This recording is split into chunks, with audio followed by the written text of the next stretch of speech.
Magandang umaga po sa ating lahat. This is the third day of our ito yung pangatlong araw natin na pagbulay-bulay ng salita ng Diyos.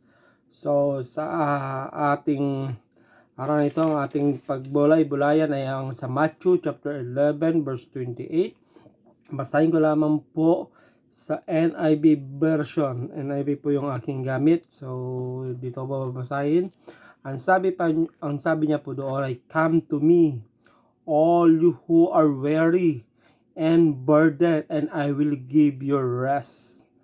So ganito yung paanyaya ng Panginoong Jesus sa atin. So tayo po manalangin saglit. Dakilang Diyos, maraming salamat sa iyong paanyaya sa amin sa oras mong ito. Salamat, Panginoon, dahil alam ko, Panginoon, ikaw yung o Diyos, yung patuloy na nagbibigay sa amin ng kalakasan, nagbibigay ng strength sa araw-araw namin pamumuhay. Salamat, Panginoon, sa iyong salita na namin mapakinggan sa oras mo ito. Hayaan mo, Panginoon, na patuloy mong itanim sa aming puso at kaisipan para, o Diyos, kami, o Diyos, habang nandito pa sa lupa, o Diyos, ay nagagamit namin. Habang kami, o Diyos, ay nabubuhay, o Diyos, hayaan mo, Panginoon, na magrema ang iyong mga salita sa bawat araw ng aming pamumuhay. At patuloy mo kami, o Diyos, na ituwid sa aming mga lakarin pa, o Diyos, malakaran namin ng ayon sa iyong nais at maging kawangis nga namin ang aming Panginoong Hesukristo. Tulungan niyo po kami, Panginoon, sa pang-araw-araw namin pamumuhay at sa inyo po namin ito idinudulog, Lord God. Salamat po, pinupuri ka, pinapasalamatan sa ngalan namin, Panginoon Jesus. Amen. So, ang ating pag-usap-usapan sa oras pong ito ay ang Matthew chapter 11 verse 28. Ang sabi ng Panginoong Jesus, "Come to me, all of you who are weary and burdened, and I will give you rest." So napakasarap na ang ating Panginoon ay nag-aanyaya sa atin. Ang sabi niya, "Come, come to me, all of you who are weary." Na lahat kayo ay napapagod, lahat na kayo ay may burden, yung may kabigatan loob, lumapit kayo sa akin. Ito ang nais ng Diyos at bibigyan ko kayo ng kapangiwaan o rest, makapagpahinga kayo sa akin. Ganito yung kapanawagan ng ating Panginoong Jesus sa bawat isa. Sa atin kasi, sa buhay natin, sa physical na pamumuhay dito sa lupang ito, nakakaranas po tayo talaga ng problema. Napakarami pong problema sa pang-araw-araw pa lamang na buhay. Napakarami po na problema. Kung ating titignan, lahat naman ng tao may problema it's normal. Kasi kung titignan natin, hindi po maging maganda ang buhay kung hindi natin mapagtagumpayan ang bawat problema. Pero minsan, mayroon talaga yung napakabigat na, napakahirap na, ang hirap yung dala-dala natin. Pero minsan, saan tayo lumalapit? Minsan, kapag yung burden din na tayo, hindi natin alam kung saan tayo lalapit. Hindi natin alam kung kanino natin sasabihin ang bawat problema natin. Hindi natin alam kung kanino tayo lalapit. Pero ang sabi ng ating Panginoong Jesus, "Come to me, come to me, come to me." Yun lang ang maging panawagan ng ating Panginoong Jesus, na kung ikaw ay nagkakaroon na ng mga kabigatan sa loob na hindi mo kaya, halimbawa sa mga problema sa relasyon, sa inyong mag-asawa, sa inyong pamilya, sa inyong mga boyfriend, girlfriend, o sa iyo sa financial problem, sa daily foods na problem, sa bawat pangailangan natin, na minsan ang daming problema na pwedeng maging problema. So, minsan sa physical na katawan, nagkakaroon ng sakit na hindi natin alam. At sabi lang naman ng Panginoon, come to me, and I will give you rest for your soul." Ito yung panawagan ng ating Panginoon. Kung titingnan natin sa mundong ito, lahat naman nagkakaroon ng problema. Wala pong exempted. Lahat ng tao ay nagkakaroon po ng problema. Pero kung paano natin dinadala ang problema, kaya minsan yung iba, kapag hindi na nila nakakayanan, na over-pressure sila sa problema, nagbibigti na lang sila kasi yun yung parang alam nila na makapagbigay ng kapaginhawaan sa kanila, makapagpalubag-loob sa kanila, pero hindi, mali. Kaya ang Panginoon Jesus sabi niya, come to me, come to me. Dahil ang alam, I do believe na kapag lumapit tayo sa Panginoong Jesus, siya yung magbigay ng tunay na kapayapaan sa bawat puso natin. Siya yung tunay na magbibigay ng rest sa ating mga puso. Mayroon nga po nga dyan, mayayaman, pero hindi sila makatulog. Hindi sila kumbaga, yung kayamanan nila, hindi nila alam kung saan ilalagay. Yun din yung nagiging problema nila. Mayroon din dyan yung mahirap na hindi niya rin problema niya yung pagkain niya, problema niya yung inumin, problema niya yung gagamitin niya pang araw-araw. Iba't ibang problema ng tao. Mayroon naman dyan problema niya sa kanyang asawa, sa kanyang relasyon. Napakarami pong dapat pagproblemahan. Pero ang isa lang ang nais ng Diyos, magkaroon tayo ng kapaginhawaan sa lahat ng problema. Dahil ang Diyos ang unang makakapagbigay lang sa atin ng kapaginhawaan sa ating puso. Alam ko kapag lumapit tayo sa Panginoong Jesus, siya yung mag-organize. I-organize niya yung mga dapat nating gagawin. Siya yung una nating lapitan. Kaya nga sabi ng salita ng Diyos, do not lean in your strength, but lean unto the Lord. Kaya nga trust in the Lord with all your heart, with all your mind, and not lean on your own understanding, but magtiwala ka sa Diyos na siya yung magbibigay sa'yo ng kalakasan. Siya yung magbibigay sa'yo ng strength.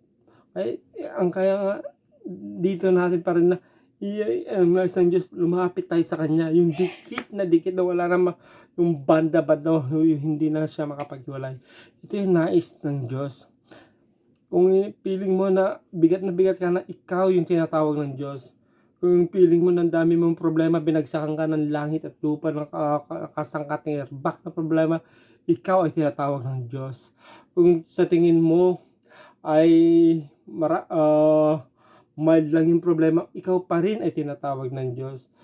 Dahil ang lahat ng dito ay tinatawag ng Diyos. Lahat na nagkakaproblema ay tinatawag ng Diyos na lumapit sa Kanya. Lumapit sa Kanya. Ito yung nais ng Diyos sa atin. That tayo ay maging malapit sa Kanya. Dahil alam ng Diyos kung ano at solusyon sa bawat ng ating problema. Alam niya kung paano niya iaayos. Alam niya kung paano kontrolin ang ating problema. Alam niya kung paano niya tayo bigyan ng kapaginhawaan sa ating pag-isip, sa ating mga puso. Kaya magtiwala lamang tayo sa Panginoon. Let's go in prayer. Sa susunod, maaari ang pag-aralan natin ay about prayer. Siguro hindi na po isang verse ang gagamitin natin dito. Marami na pong verse. But I pray na sa ating step by step, unahin natin yung paglapit natin ito, yung panawagan ng Diyos na lumapit tayo sa Kanya.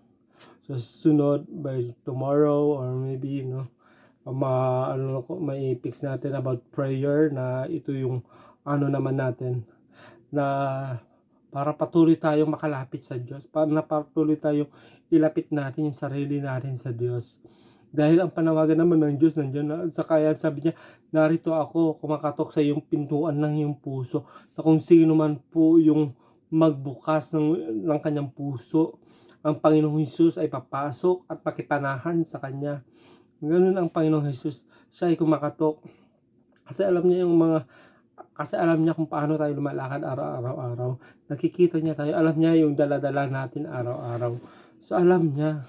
So wala tayong maililihim naman sa Kanya. But ang nais lang naman ng Diyos sa atin ay tayo yung lumapit, magpakababa, na may humility sa Kanyang harapan. Na tayo ay tanggapin natin ng buong puso. I-welcome natin siya sa buhay natin.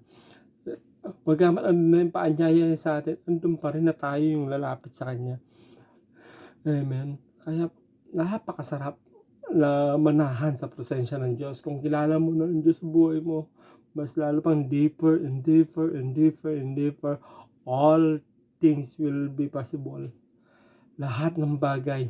Ay nakikita mo na napakalaking problema na sa sa buhay na parating. If you have God, a big, great God, yung pinapalatayanan.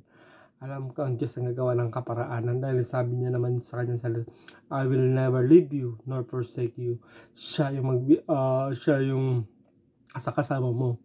Hindi ka na nag-iisa na dalhin mo ang iyong problema. Hindi na ikaw yung nag-iisa na pasan-pasan mo ang cross mo, kundi kasama mo na ang Panginoong Jesus sa bawat araw, sa bawat hakbang sa iyong buhay. Mayroon lamang po akong ikukwento bago ako magtapos. Kung sino na po dito nakakalam yung footprints in the sand. Ito po yung footprint in the sand, Ikikwento ko lamang po. Mayroong isang mama o isang lalaki, na may kasama siya. Habang siya ay naglalakad sa dalampasigan, syempre bumabakat yung hakbang nila, yung footprints nila. Bumabakat yung nila sa Ilocano kasi datugkot na yung pagbadkanda. Sa Tagalog may yung pinaghakbangan nila may bakat. So dalawa sila. So ang nakikita niya 4 pairs, apat na hakbang yung kasi syempre dalawa ang paa ng tao, pares po yun, tapos yung kasama niya pares po doon. So apat na nakikita niya habang palayo sila ng palayo ng lakad, palayo sila ng palayo ng lakad. Nakita na niya nung lumingon siya sa likod, iisa na yung hakbang.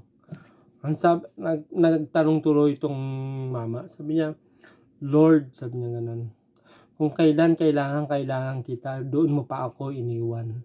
Kung kailan na nandito ako sa kalagitnaan, sa rough road na hakbangin, ngayon mo pa ako iniwan. Kung kailan na dito na siya nagtanong yung mama na kung kailan hirap na ako sa bawat hakbang ko, dito mo pa ako iniwan. Ito yung sagot ng Diyos sa kanya. My son, sabi niya ganun, hindi kita iniwan. Kung ano yung nakikita mo sa ating pinagdaanan, ang step na yan ay sa akin. Sabi ng Panginoon sa kanya, ang step na yan ay sa akin. Kanlong na kita dahil alam kong hindi mo kaya. Ganun po ang Diyos. Kung alam niya po na hindi na natin kaya, siya na mismo ang kakarga sa atin. Kung ano man po yung mga problema natin, kung ano man po yung mga bagay na hindi natin masasabi na hindi natin kaya, ang Diyos ay kayang-kaya. Click, kaya sabi niya, come to me or heavy laden and I will give you rest. Mayroon ba isa pang kwento? Bibigyan ko po kayo ng isang kwento. Mayroon isang mama na nagtitinda naman po ito, nagtitinda. May kung alam niyo naman po sa probinsya, yung labba kasi ang tawag namin doon. Yung mama, yung paninda niya nasa kanyang ulo, karga-karga, bit-bit na nakaganyan siya. Naglalakad sa highway, tapos may sasakyan na tumigil sa kanya. Ale, saan ka? Doon po sa bayan, sabi niya gano'n. Sumakay ka na, Ale. Di sumakay naman po yung Ale, Pumasok siya, nakisakay siya sa sasakyan. Imbis na sa kanyang pagsakay na yun ay mapagaan siya. Pero hindi Yung bit-bit niya, andun pa rin kanlong-kanlong niya. Kumbaga, hindi niya nilagay. Minsan kasi sa atin mga buhay Kristiyano, andun na tayo sa Panginoong Jesus. Ang sabi niya, hindi pa natin ibinibigay yung mga problema natin sa kanya, hindi pa natin nilalatag, hindi pa natin sinasabi, hindi pa natin kundi patuloy pa rin natin iniyayakap. Ang nais ng Diyos ay kung kapag tayo na ay sumakay sa kanya, nagtiwala sa kanya, ibigay na natin. Ibaba natin yung kung ano yung dala-dala natin na nakakapagpabigat sa atin, ay ibigay natin sa Lord. Natin sa Lord, ilatag natin sa Lord. Dahil alam ko po gagawa ng Lord kung paano tayo magiging magaan. Kaya itong Ali na to, abang nandun, yakap-yakap niya,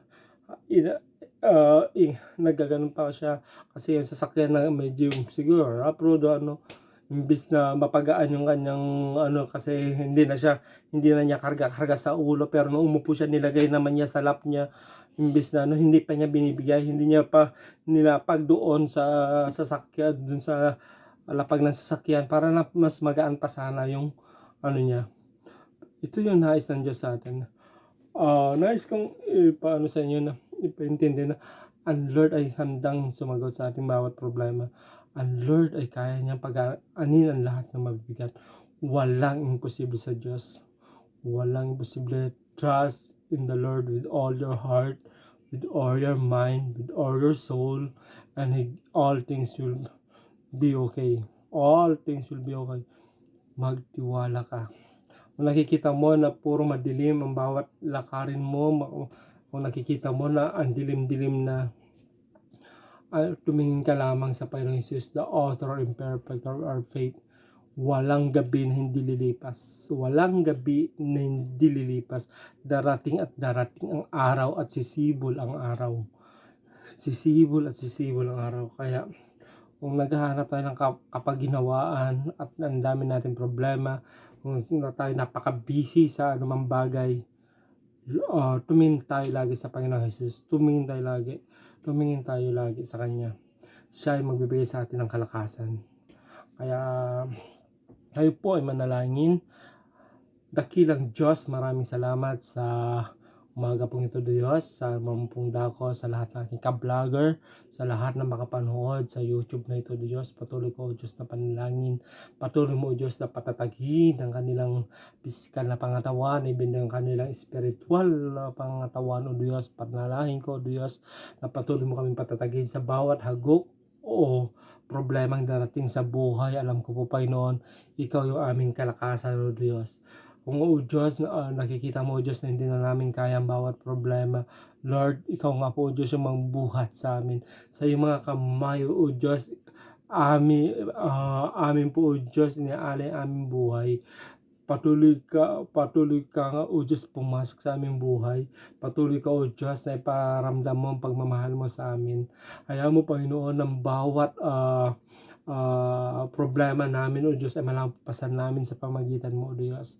Panalangin ko, Panginoon, na sa oras pong ito, O Diyos, sa lahat na nakakaranas ng problema sa relasyon, problema sa pag-aaral, problema sa pinansyal, problema sa kalusugan, problema, O Diyos, sa anumang bagay na problema sa mundong ito. O Lord God, wala pong mas nakataas sa iyo, Lord God. Ang lahat ng pangalan ay dudulog sa pinakamataas sa pangalan ng pangalang Jesus. Kailangan po, Diyos, ngayon pa lamang ito, Diyos, ay pinapaluhod ko ang lahat ng ito na naluluhod sa pangalan mo, Panginoon, para, O Diyos, ang lahat ng mga anak mo, ang lahat na nakakarinig ng salitang ito, O Diyos, ay magkaroon ng bagong strength, bagong kapayapaan sa kanilang puso, bagong kapayapaan sa kanilang isip, at mamuhay sila, O Diyos, ng may kagalakan na andun yung kapayapaan, andun yung pagsama mo sa bawat pang-araw-araw namin pamumuhay. At patuloy mo, O Diyos, na ituro ang dapat namin gawin, ituro mo, Panginoon, ang nais namin gawin para, O Diyos, ang lahat ng problema, ang lahat ng, O Diyos, ay may kalutasan. Raya mo, Panginoon, na i-organize mo lahat ng bagay, O Diyos, at patuloy mo kami, O Diyos, patatagin. Patuloy mo kami, O Diyos, na pagbuksan, Panginoon, ng durunghawan ng langit, Panginoon. Kaya mo, Panginoon, na buksan mo ang masaganang pagpapala na nagmula lamang sa inyo, Lord God. Patuloy mo kami, O Diyos, samahan sa pamamagitan ng banal mong Espiritu para, O Diyos, may avoid namin ang pagkakamali, Panginoon. Kaya, Panginoon, maraming salamat. Salamat sa lahat na makapanood nito. Abutin mo, Panginoon, pagpalain mo bawat kanilang pamilya, pagpalain mo kanilang mga gawa ng kanilang kamay sa kanilang trabaho, pagpalain mo, O Diyos, ang kanilang ginagawa sa pang-araw-araw. At ikaw, O Diyos, ang patuloy na mag-guide. We love you, we honor you, Lord Jesus. Sa iyo lahat ng papuri, pasasalamat sa ngalan ni Jesus. Amen and amen. So sa sunod ulit na vlog, for the 4th day vlog, patuloy lamang po kayo mag-subscribe kayo para patuloy tayo na mag-aral ng salita ng Diyos, magbulay-bulay tayo ng salita ng Diyos. Kaya sa susunod na video ay pag-pray nyo kung ano yung pinakamagandang pinakamagandang verse na ating pag-usap-usapan, pagbulay-bulayan. Just comment below, click the button para makita natin, So sa inyo lahat sa Diyos lahat ang papuri, pasasalamat. Sa susunod ulit, in God bless you all. Have a good day. Have a good night sa mga gabi na dyan. Have a good day. Have a good hour sa lahat. We bless you sa susunod. Good love. Goodbye.